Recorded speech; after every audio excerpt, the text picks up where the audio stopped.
I can't believe it's been 10 years already. It feels like such a long time ago, and at the same time I remember it so clearly. I've shared my story before, but always left out the part about how much it affected me mentally. Opening up about mental health is really hard because who knows what people might say. Will they see me differently, or will they treat me like a different person? But as I was working on the Are You OK Day campaign, I realised that I was asking others to be fearless and share their story, but I hadn't really shared mine. Or not completely, at least. Ever since I was little, I had always dreamed of becoming a dancer. I started gymnastics and ballet from a very young age and always dreamed of being on a stage. I was actually well on my way of making this dream come true when in my second year of dance academy, I sprained my ankle.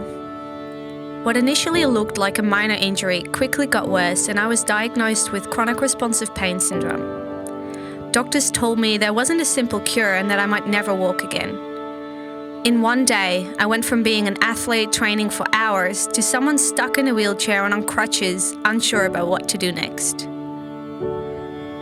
In the first few months after my injury, I went to every dance class and wrote down every exercise, the exact count of the music, every move, every step.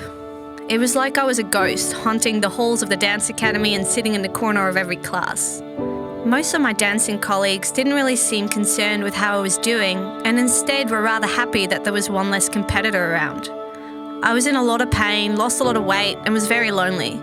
And although I had the full support of my family, I just wanted to seem strong and show them that I was okay. For me, help came from an unexpected corner when a friend from my hometown, who I hadn't seen in years, sent me a message.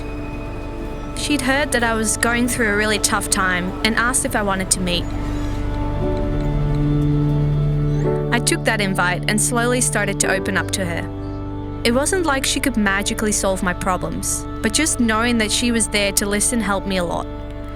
It showed me that I could open up and share my feelings without being scared or judged, and it helped me to share more with others around me. The more I opened up, the more I found that I had the strength to keep fighting and get better. During this period, I watched a Dutch version of So You Think You Can Dance. I wrote down a goal for myself that I would walk again and that I would audition for the show. A few years later, I did just that. Being on that stage after all that I've gone through was an amazing experience, and an achievement of which I'm quite proud. I knew I wouldn't be able to dance professionally anymore or get very far in the show, but just being on that stage, having overcome it all and ready for a new start was one of the best feelings in the world. Yeah, I'm incredibly impressed with your will and your drive to go through something like that. I mean, dance must be unbelievably important in your life for you to fight through that.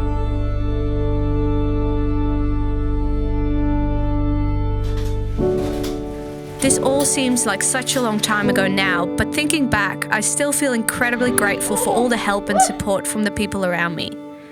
Are You OK Day reminds me of how tough it was during that time and how happy I am now. It also makes me think about the many others out there that suffer in silence. That's why an initiative like Are You OK Day is so important. Listening is simple yet so powerful. There's no need to offer a solution, because more often than not, there isn't one. Just asking how someone is doing and genuinely meaning it makes a huge difference. Are You OK Day is not just about that one day every year. It's about raising awareness about that one simple question and the power it holds every day of the year.